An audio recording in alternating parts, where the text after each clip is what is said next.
सुभद्रा योजना अधीन महिला मानू 5 वर्ष समुदाय केते टंका मिलिबो? उत्तर 50,000 टंका, वार्षिक 10,000 टंका। सुभद्रा योजनार वार्षिक 10,000 टंका केउ दुईटी स्वतंत्र दिन में प्रदान करा जाए? उत्तर रक्षाबंधन एवं अंतर्जातीय महिला दिवस मार्च 8। सुभद्रा योजना पाई सर्वनिम्न एवं सर्वाधिक बयस सीमा केते? उत्तर 21 रु 60 वर्ष। विजु स्वास्थ्य कल्याण योजना BSKY रो नुआ नाम कौन रखा जाइछि? उत्तर गोपबंधु जन आरोग्य योजना। ओडिशा स्वाधीनता संग्रामी भत्ता को केते टंका को वृद्धि करा जाइछि? उत्तर 30,000 टंका। ओडिशा रे स्वयं योजना कहा पई आरंभ करा जाइछि?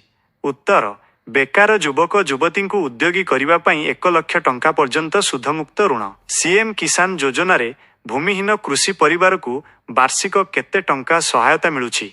उत्तर 12,500 टंका 3टी किस्ती रे। क्षुद्र और नाममात्र चाषी को CM-KISAN योजना रे वार्षिक केते टंका मिलुछि? उत्तर 4,000 टंका। ओडिशा रे आयुष्मान भारत योजना केबेठारु आरंभ करा जाइछि? उत्तर फेब्रुआरी 2025 रु। मो स्कूल अभियान रो नुआ नाम कौन? उत्तर पंचसखा शिक्षा सेतु अभियान। गोपबंधु सांबादिक स्वास्थ्य बीमा योजना रे वर्तमान बीमा राशि केते टंका को वृद्धि करा जाइछि?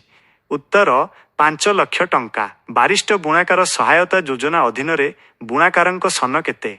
उत्तर मासिक 1000 टंका। प्राणी संपद समृद्धि योजना मुख्यतः केउ क्षेत्र उपरे ध्यान देउछि?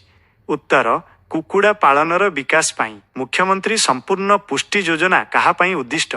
उत्तर महिला किशोरी एवं शिशुमानंक पुष्टि साधन पाई। वसुधा योजना ओडिशा रे केउ सेवा जोगाइबा पाई उद्दिष्ट? उत्तर ग्रामांचल रे पाइप जोगे पानीय जल जोगाण।